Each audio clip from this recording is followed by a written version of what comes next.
this is Ken Kaplan from the New England Motorcycle Museum, and I'm proud to be representing one of the most significant Hondas of the 80s and far, far ahead of its time. This is a Honda CX500 Turbo, limited production motorcycle. We only made it a couple years. I've never seen one run through the museum here. This one's been on display in the museum for a little while. We decided to sell it to raise funds to do the museum reparations, and I did have my techs go through it and do a quick analysis on the bike. Apparently it needs a fuel pump. That's why it's not starting. The fuel pump tested that. So a fuel pump and it'll run, was what I was told. I have the owner's manual, the CX500 1982 owner's manual in beautiful shape. I have the registration from the previous owner in New York, and the insurance card, and most importantly the title. Nice clean title. He's owned it for 30 years. So he's a successful businessman that owned the bike, took really good care of it. It's in beautiful condition. It was stored in this heated garage. As you can see, there's no corrosion or rust anywhere on the bike. I want to point out the NADA value on these. These are going through the freaking roof. $8,110 on this 82 Honda. As we had seen with the 70s Hondas, the 70 CB750, the 69 Sandcast bringing over $20,000. We just sold the 1970 CB750 for $13,800. So the bikes at the Hondas of the 70s are going through the roof, and guess what's next? The Hondas of the 80s. And this being a super, super rare Honda CX500, who knows what this is going to be worth 10 years from now. A lot of money is what I can guarantee you.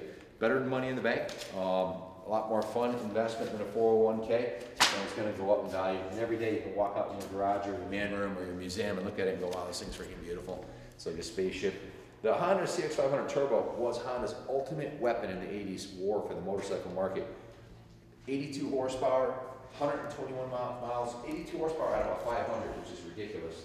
121 mile per hour power top speed out of a 497 cc liquid cooled overhead valve 80-degree V-twin. Had low compression, 7 to 1, which is perfect for turbo. 5.3 gallon tank. You can cruise all day on this thing with a big fairing. Man, you could just rip down the highway 90, 100 miles an hour all day long on this thing. And the comfort, vibration free, in this big, beautiful Honda saddle. When it was introduced in 82, the CX500 Turbo was, and still is, by today's standards, one of the most futuristic motorcycles ever made.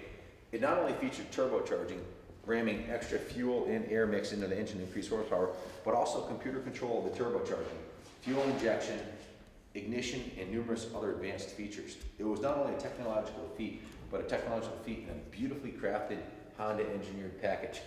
The CX Turbo was not happenstance, but a direct response to other currents shaping the market in the early 1980s.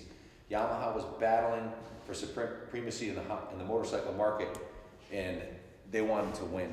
Honda management decided to show the world what the company was capable of design and engineering feat that was far ahead of its time of what any presumptuous rivals could do. This showpiece was the CX500 Turbo. I mean, really, this bike was competing against shovel-head Harley Davidsons and Sportsters. That was technology from the early 20s and 30s.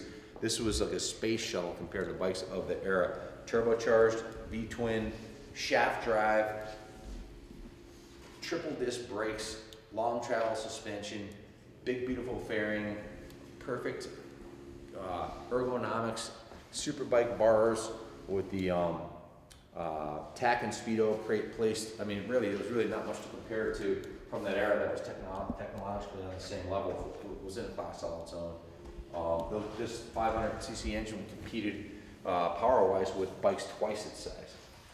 The front fender, if you take a look at the front fender, employs small scoops that direct more cooling air to the engine, while air-assisted front forks and dual front discs, each with twin piston calipers, took care of business up front. The front end used Honda's innovative track, which is a torque-reactive anti-dive control system, which linked the brakes to the fork valving. As the brakes were applied, the calipers pivoted, pressing on fork valves to restrict compression and damping. That's more technologically advanced than some of the new Harleys that are out today, some of the new European bikes. So, Cycle World staff loved the Turbo. It was comfortable, reliable sport tourer.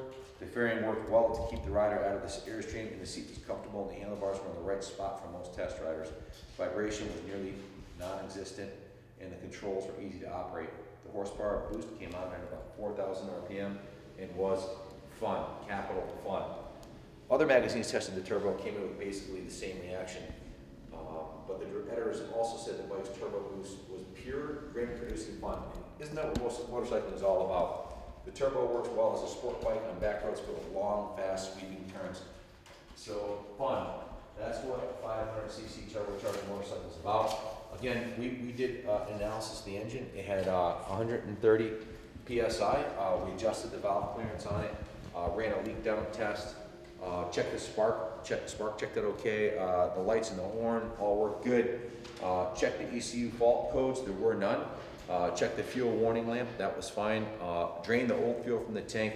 We did notice that the petcock leaks, so it's going to need a petcock repack kit for the on-off for the fuel.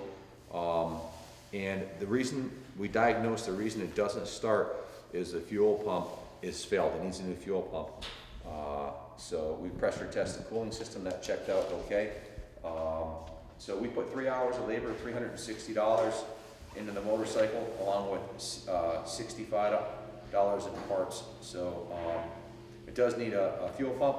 Probably put some new spark plugs in it, a new air filter, and a fuel petcock assembly, and service the brakes and change the fluids, and you're good to go for another 30 years. Again, a bike that's appreciating value daily. The engine's fine. We did a compression test. It turns over beautifully. Starter works great. All electrics work great. There's just no pressure coming out of the fuel pump. There is the proper signal going to the pump, but none coming out, so it just needs a fuel pump. Ran beautifully. The previous owner said when he parked it, it was fine. 10,230 miles, which is like nothing for one of these bikes. For a bike of this era, 10,000 miles, that's like what most people put on in a year. So this is a wealthy guy from New York that owned the bike for 30 years. Obviously loved it. He's had a custom paint job put on it. I don't think this is the original paint job. Is that correct, Jay? This is a custom paint job? Yeah, I think it's been painted. Yeah. So if you have any questions about the bike, give us a call, 860-454-7024. If you want to come take a look at it, feel free to. Come down here 9 to 6 Monday to Friday. If you want to ship it anywhere in the country, we can ship it for under $500.